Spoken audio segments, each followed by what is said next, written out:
कोई भी मुसलमान भाई, क्योंकि पिछले 2 दिनों में तकरीबन 10,000 मुसलमान भाइयों ने मुझे फॉलो किया है। पिछले 2 दिनों में 10,000 लोगों ने, जिनमें 90% मुसलमान हैं। और फॉलो करने का रीज़न क्या था? दास ने बहुत पहले दशरथ पुत्र श्री रामचंद्र जी को लेके एक वीडियो बनाया था कि जो भी उनका धर्म साबित कर देगा कि श्री रामचंद्र जी का धर्म हिंदू है, या वो हिंदू धर्म से थे, या उनके पूर्वज हिंदू थे, तो 1 लाख रुपए आप जीत सकते हैं। अभी 22 जनवरी को जो एक पाखंड हमारे देश में लाइव दिखाया गया, मूर्ति में प्राण डालने का पाखंड, मंदिर बनाने के बाद उसमें मूर्ति में प्राण डाल के उसकी पूजा करने का हमारे किसी भी धर्मशास्त्र में कोई प्रमाण नहीं है। चारों वेदों में इस पाखंड का कहीं कोई प्रमाण नहीं है। हम खुला चैलेंज करते हैं भारत के चारों शंकराचार्यों को, खुला चैलेंज। यदि भारत के चारों शंकराचार्य मिलकर, जिन्होंने एक एक वेद को बांट रखा है, अगर ये चारों शंकराचार्य उन चारों वेदों में से, और चारों वेदों का सार है पवित्र गीता जी,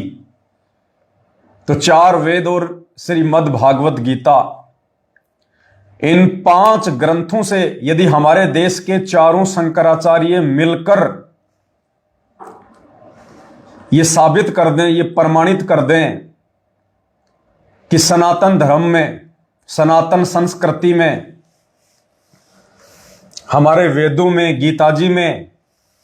कहीं भी मंदिर, मस्जिद, चर्च या गुरुद्वारा बनाने का परमात्मा का कोई आदेश है, कोई विधान है,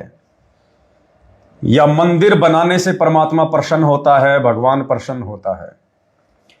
या एक पत्थर की मूर्ति में भी एक इंसान प्राण डाल सकता है, यदि कहीं भी एक भी श्लोक में यदि आप ये साबित कर दें, चारों शंकराचार्य मिलकर, और भी जितने आचार्य हमारे देश में आए दिन बनते रहते हैं, 2-4 आचार्य तो रोज बनते हैं, यूट्यूब पर वीडियो बना बना के प्रचार करते हैं, सबको चैलेंज है, सबको। आप साबित कर दो कि हमारे सनातन धर्म में, जिस सनातन धर्म से हिंदू धर्म निकला है, मुसलमान धर्म निकला है, जैन धर्म निकला है, सिख धर्म निकला है, ईसाई धर्म निकला है, यहूदी धर्म निकला है, दुनिया में जितने भी धर्म और संप्रदाय हैं वो सब के सब सनातन धर्म से ही निकले हैं।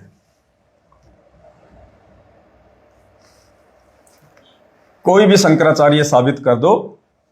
मैं परम पूज्य गुरु श्रेष्ठ सतगुरु रामपाल जी परमेश्वर जी का छोटा सा अदना सा शिष्य उन शंकराचार्यों की टांग के नीचे से निकल जाऊंगा, अगर वो साबित कर दे कि चारों वेदों में कहीं भी श्री रामचंद्र जी का मंदिर बनाकर, श्री कृष्ण जी का मंदिर बनाकर, या हजरत मोहम्मद की मस्जिद बनाकर उनकी पूजा पाठ करने का कोई विधान है। चलो ये तो छोड़ो,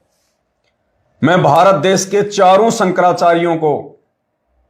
अपने गुरुदेव भगवान की आड़ लेकर, उनके आशीर्वाद से यह चैलेंज करता हूं, चारों वेदों में आप यह साबित कर दो कि दशरथ पुत्र श्री राम ही भगवान है, दशरथ पुत्र श्री राम वास्तव में राम है, वो परमात्मा है,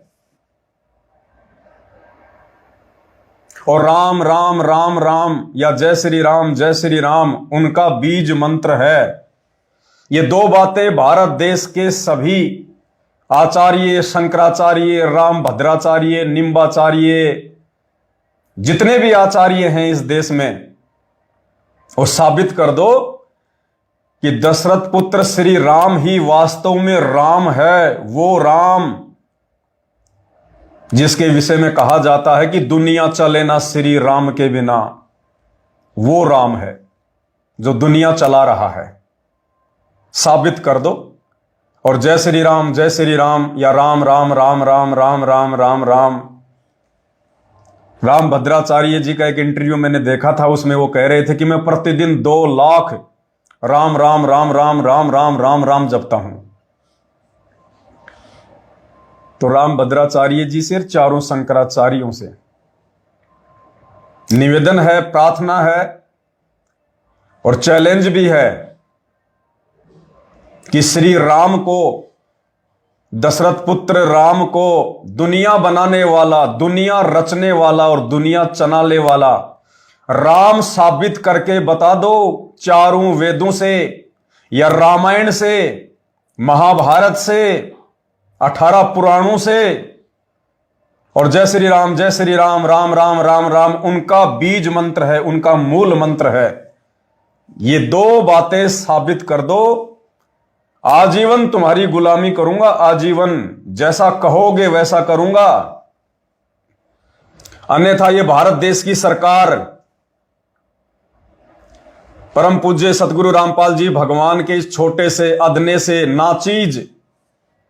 तुच्छ शिष्य पवन दास को एक मौका दे, सार्वजनिक तौर पर इन सभी आचार्य शंकराचार्यों को इकट्ठा किया जाए, जो भी हिंदू धर्म में सर्वश्रेष्ठ हैं, कि हमसे बड़ा हिंदू धर्म को जानने और मानने वाला कोई धरती पर नहीं है। जितने भी चारों वेदों के प्रकांड ज्ञाता हैं, आचार्य हैं, वो सब के सब एक मंच पर इकट्ठे कर दिए जाएं। और एक तरफ ये पवन दास रहेगा, सतगुरु रामपाल जी भगवान के चरणों की धूल। अगर उन चारों शंकराचार्यों को, राम भद्राचार्य को, दुनिया भर के आचार्यों को अगर फिट्टे मुंह नहीं कर दिया, फिट्टे मुंह नहीं कर दिया, अगर उनको धूल नहीं चटा दी, अगर उनसे कान नहीं पकड़वा दिए कि भाई संत रामपाल जी के भगत के आगे ज्ञान चर्चा करने में हमारी औकात नहीं है भाई, तो बताना, मौका तो दे सरकार एक बार। अगर वास्तव में सरकार चाहती है कि हिंदू मुसलमानों का झगड़ा मिट जाए, सब आपस में भाईचारे से रहें, और कौन भगवान सही है, किसकी भक्ति सही है, यदि इसका निर्णय हो जाए, यदि सरकार चाहती है, तो सिर्फ एक मौका दे, एक मौका दे सिर्फ सरकार, एक मौका। 3 दिन के अंदर अंदर, 3 दिन के अंदर अंदर इस पूरे भारत देश को यह पता चल जाएगा कि वास्तव में धरती पर राम कौन है, असली राम कौन है।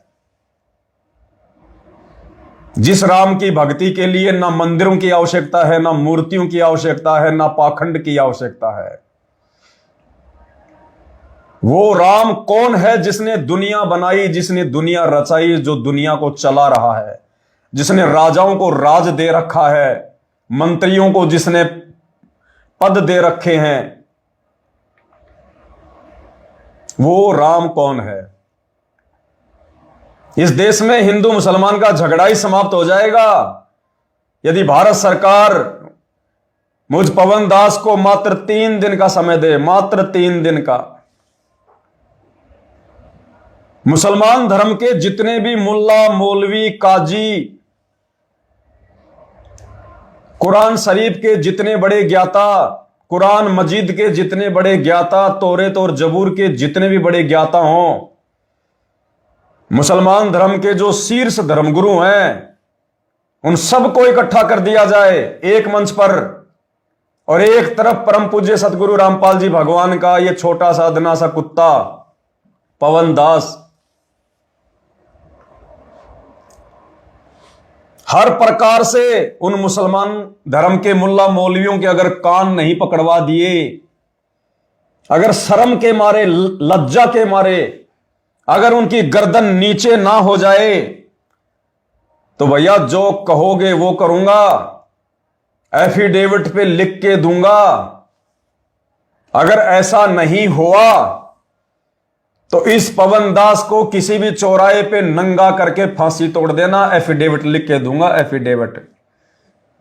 ये सरकार यदि चाहती है तो एक मौका तो दे के देखे, और इसमें सरकार का ही फायदा होगा, इसमें सरकार का ही फायदा होगा।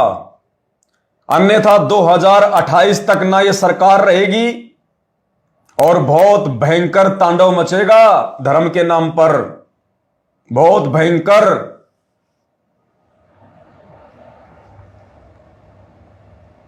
तो मेरी जो बातें हैं, मेरी बातों को जगत वाले भाई बहन हिंदू मुस्लिम नहीं समझ पाएंगे,